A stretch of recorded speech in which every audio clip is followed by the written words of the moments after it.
Hello friends NIOS DElEd के लिए जो है अब क्या किया जा रहा है। सुप्रीम कोर्ट से जैसे ही फैसला आया कि एनआईओएस डीएलएड मान्य नहीं होगा, उसके बाद से जो है हर जगह पे अफरा तफरी मची हुई है। तो अभी इसी से रिलेटेड जो है एक अपडेट आ रहा है, गुड न्यूज है एक तरह से जो एनआईओएस डीएलएड के बच्चों के लिए, तो हम उसके बारे में बात करेंगे। और ये वीडियो हम जो बना रहे हैं इसलिए बना रहे हैं क्योंकि बहुत ज्यादा निराशा जो है बच्चों में फैली हुई है, तो जिससे कि उनको पॉजिटिवनेस मिले। दूसरी बात कि बहुत सारे ऐसे कुछ ऐसे लोग, एक दो ऐसे लोग हैं जो कि कमेंट करके ये बोल रहे हैं कि आप बीएड का सपोर्ट करती हैं तो डीएलएड के लिए क्यों वीडियो बना रही हैं। तो इस तरह के वगैरह वगैरह जो है मैसेजेस आ रहे हैं। हम आपको बता दें कि जब बीएड के स्टूडेंट के साथ ऐसा हुआ था तो भी हम साथ में खड़े थे उनके, क्योंकि उनके साथ गलत हुआ था। और हमने उस समय भी बोला था कि ये चीज अगर डीएलएड के साथ होगा तो भी हम जो है खड़े रहेंगे।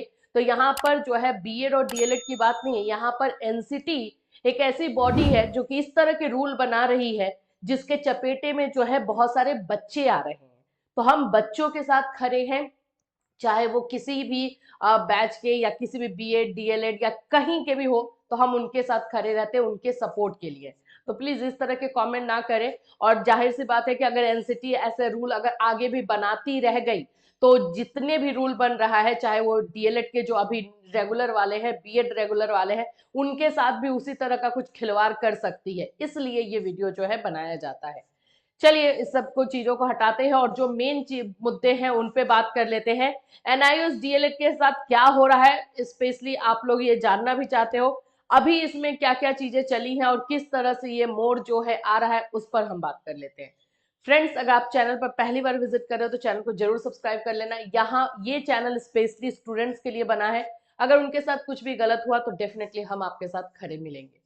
चलिए, यहाँ पर आपको दिखाई दे रहा है ये एक मेल है।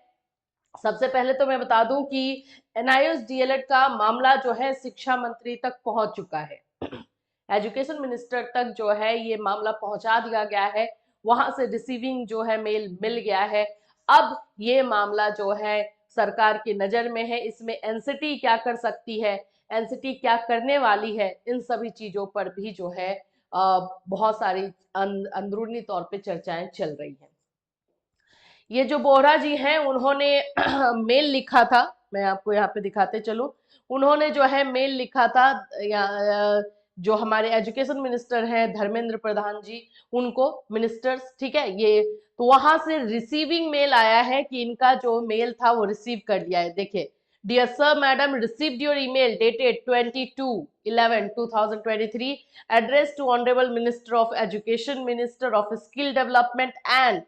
देखिए, बात ये है कि ये बोलोगे आप तो ये चीजें होकर क्या हो गई।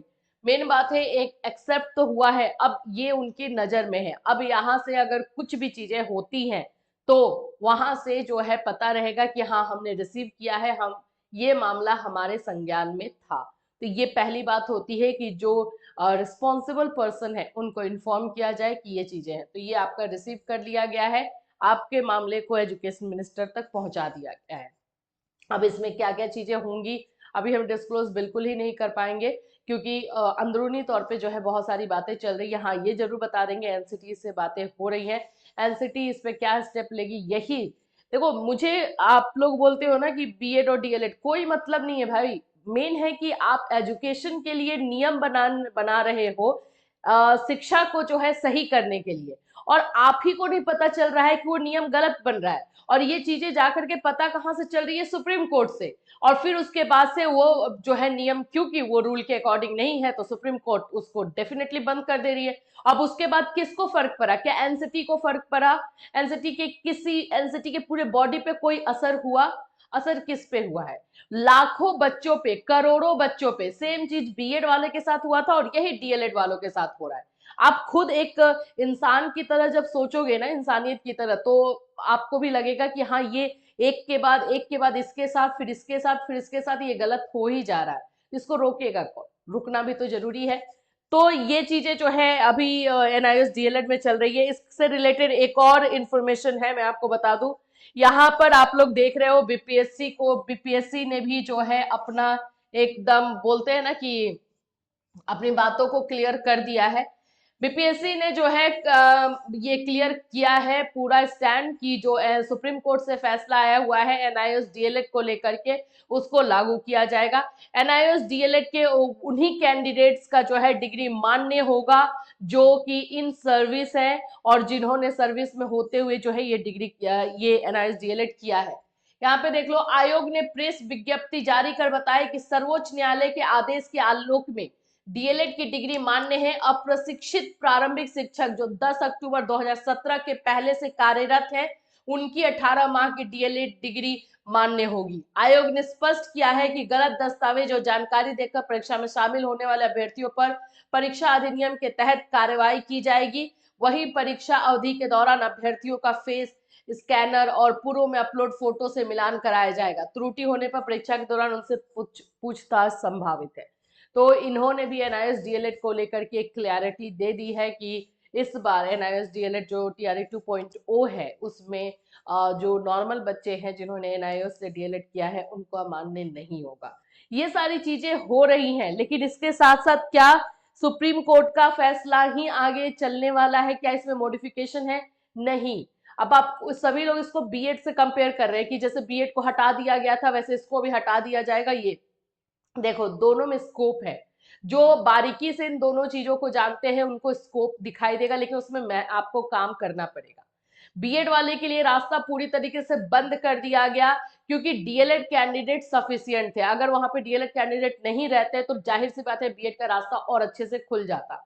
लेकिन यहाँ पर जो है एक स्कोप ये दिख रहा है कि सुप्रीम कोर्ट ने अपने फैसले में भी ये बोला है कि अगर एनसीटी इससे रिलेटेड कुछ संशोधन करती है अपने नियम में तो उसको स्टार्टिंग से फिर से देखा जाएगा और उस पर फिर फैसला दिया जाएगा। तो एनसीटी के हाथ में पूरी तरीके से मामला जो है एनसीटी के हाथ में दे दिया गया है। अब एनसीटी अपने नियम में संशोधन करेगी। वो जो भी उनका ये नियम दिया गया था, रिकॉग्निशन लेटर जो दिया गया था एनआईओएस डीएलएड को लेकर के, उसको लेकर के कुछ करेगी, उसको जो है गैजेट में शामिल करेगी। जो भी काम है एनसीटी के हाथ में।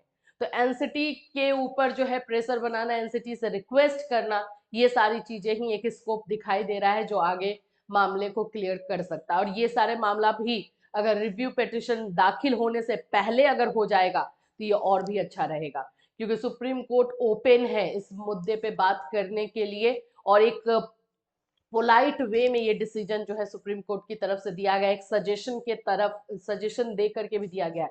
इसीलिए इसमें स्कोप दिखाई दे रहा, बस इसमें काम करने की जरूरत है। और एनसीटी भाई क्या रोल निभाएगी उसी का जो है सारा खेल है। इससे रिलेटेड और कोई अपडेट आएगा डेफिनेटली आपको इसी चैनल के माध्यम से इन्फॉर्म किया जाएगा। Till then take care everyone.